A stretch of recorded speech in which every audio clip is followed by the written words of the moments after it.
The war against the vampires is escalating, and the Justice League has already been infiltrated. As darkness spreads across the world, Batman and the remaining heroes must race against time to stop the invasion before it's too late. But this enemy isn't just powerful. It's cunning and ruthless.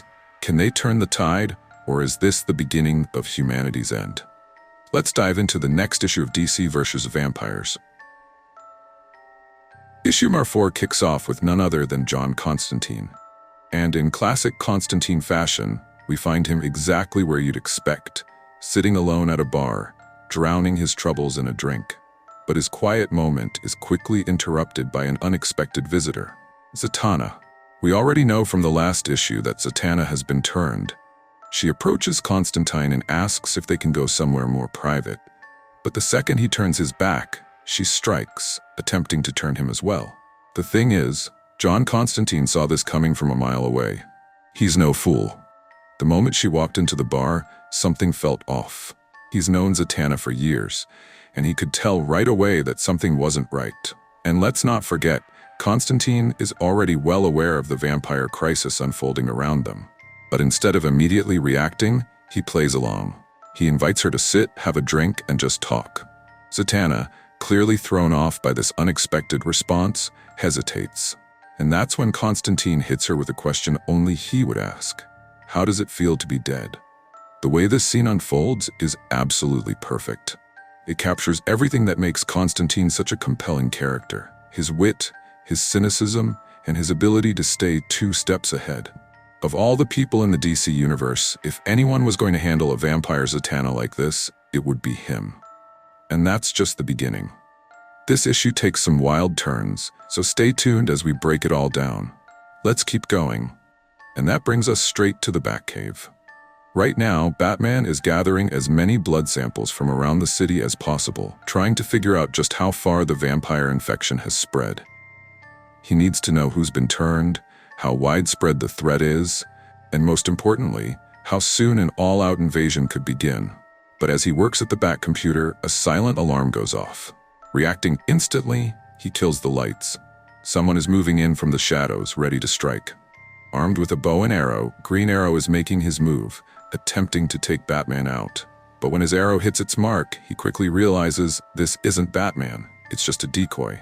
The real Batman is lurking in the darkness, watching, and Green Arrow knows he's in trouble. Meanwhile, over in Old Gotham, we pick up with Nightwing and Oracle. They're working for Batman, trying to track down the source of all this chaos. Their investigation has led them to one name, the Queen of Blood. They've traced her to a hotel room in Old Gotham, but why was she here? What was she doing in Gotham City?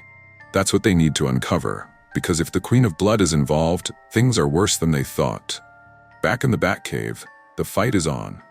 Green Arrow believes he has the element of surprise, but Batman was ready for him. They go toe-to-toe, each one convinced that the other has been turned. The battle is brutal, neither holding back, both absolutely sure they're fighting a vampire. Then, in the middle of the fight, Batman gets hit in the face with holy water. And just as he's about to drive a stake into Green Arrow's chest, they both come to the same shocking realization. Neither of them are actually vampires.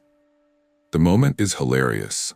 They both assumed the other had turned, skipped all the questions, and went straight into attack mode. And honestly, you can't really blame Green Arrow.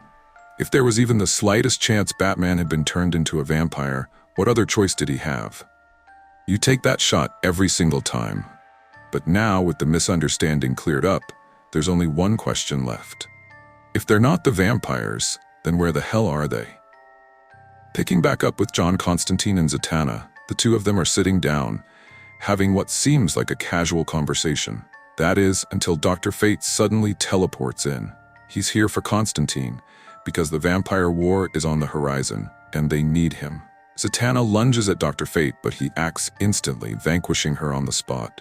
Constantine is furious. Vampire or not, Zatanna was still his friend. But despite his anger, he knows there's no time to argue. Begrudgingly, he agrees to go with Fate.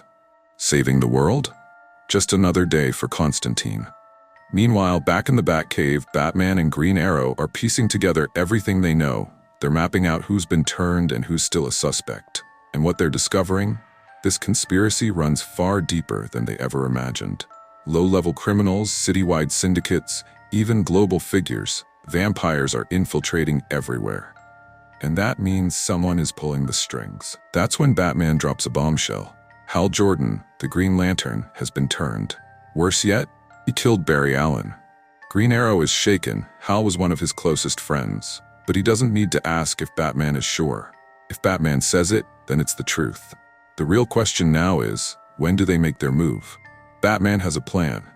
He knows there's a hierarchy among the vampires. Hal Jordan isn't at the top, someone else is. And if they want to win this war, they can't waste time on the pawns. They need to go straight for the generals. They need to find whoever is truly in control. Gorilla Grodd, now a vampire, is locked in battle with Red Hood. Completely outmatched, Red Hood struggles to hold his ground. Just when things look dire, Batgirl strikes from behind, driving a wooden staff into Grodd's back. The impact forces him to transform into a vampire bat, and he quickly flees, unintentionally sparing Red Hood's life in the process. But they didn't come here just to fight. They were investigating, searching for one of the vampire generals. The only clue they uncover? A Joker card. Meanwhile, Oliver Queen and Bruce Wayne are trying to narrow down the list of potential threats. Their discussion is cut short when alarms blare through the Batcave. A visitor has arrived. Wonder Woman.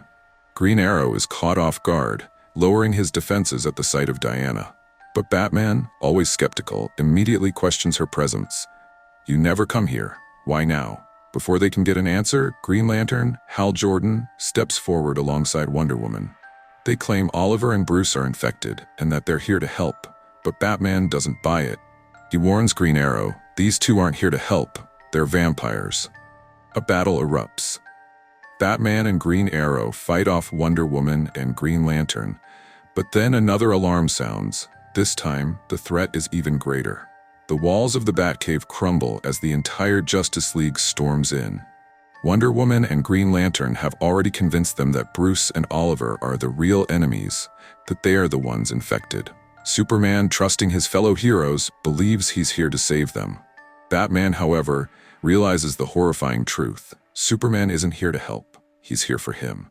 And with no other choice, Bruce turns to Oliver and utters two words.